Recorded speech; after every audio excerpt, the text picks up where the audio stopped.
GamesWeasel.com Review. It's been quite a while now since Peter Jackson's epic Lord of the Rings trilogy brought the classic Tolkien book to the masses and made the whole experience in Middle-earth much more enjoyable than trying to read the book. So it's strange to see a hack and slash game come out so late. Mind you, that hasn't stopped Star Wars games coming out, so let's see what Lord of the Rings Conquest has to offer. The game's developed by Pandemic, the same people who made Star Wars Battlefront, so in essence what we get here is a similar game, but instead of being full of stormtroopers, laser guns and Ewoks, this one's got warriors, elves, big swords and magic. Similarly, it's multiplayer they really want you to take part in here, so it's at the top item on the menu screen. You can play on the good side or as one of Sauron's naughty ones in 16-player online battles or in 2-player co-op campaigns, and there are 4 different classes you can play as. There's the warrior. Now he's handy with a sword and can string together combos to unleash special flame attacks. There's the archer, who unleashes a salvo of arrows to hit enemies at a distance, very quickly indeed. The scout can turn invisible and sneak up on people, now, and the mage can cast magic and heal people, so he has to stay a bit further back. These classes also work identically whichever side you're on. Now occasionally you can also choose to play as one of the heroes, whether it's Aragorn, Legolas or one of the other cronies, and you can take control of Ents, those big tree things, Oliphauns, which are like big elephants with tusks, the Balrog and other massive creatures in the land of Middle-earth. There are also 2 single-player campaigns if you want to go it alone. You can play as the Allies as you try to put an end to all this evil nonsense, taking part in epic battles from the movies, or you can play as Sauron's armies and play through a campaign that later on shows what might have happened if Frodo didn't throw his ring into that fiery lava. Sounds painful. The presentation and the sheer scale of the game is actually fantastic, but my problem lies in the controls and combat not feeling meaty enough. When you fight, you just don't seem to feel like you're connecting with other enemies, and when you're surrounded by enemies, the Dynasty Warriors games did a much better job of making it feel like you're kicking some serious ass with the business end of your blade.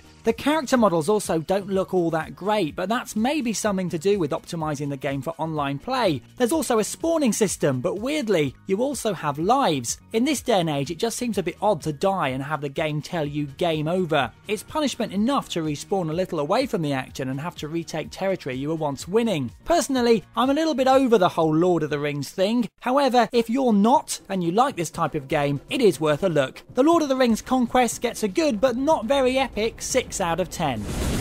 You've been watching a review from Games Weasel. If you want to get the show each week, which includes video game reviews, news, previews, competitions and special features, then head over to GamesWeasel.com for our video podcast, Games Weasel TV. GamesWeasel.com